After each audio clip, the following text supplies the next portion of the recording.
So tara, magkilaw tayo ng bangus. Una, kailangan nilagyan muna natin galing sa ilog ang bangus para libre. Walang bayad. Yan, kanyang siya kalaki.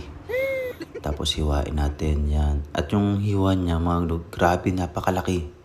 Oh, tapos napakarami rin natin nakuha doon pa lang sa kalahati na yun. Tapos yung kalahati, ibang luto naman. Tapos ganyan. Ang taba niya, ang ganda ng laman niya. Tapos lagyan natin ng bawang at luya. Tapos yung sili.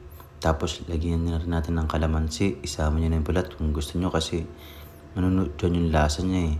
Tsaka paminta. Ay, pipino. Pipino. More pipino.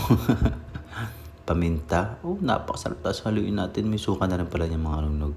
Hindi mawala ang suka. Kinilaw kasi. Kinilaw ay hindi kinilaw pag walang suka. Asin. At yan, haluin natin mga lungnog. Haluin hanggang matakam ka. Ang sarap niya mga lungnog kasi first time ko makaula ng ganung kalaking bangus. Tapos yung laman niya is manamis-namis. Yan na siya oh. Namumuti na yung kanyang laman. Napakasarap. Grabe. Alam niyo kung may tikman niyo yan? Lala. Cheers!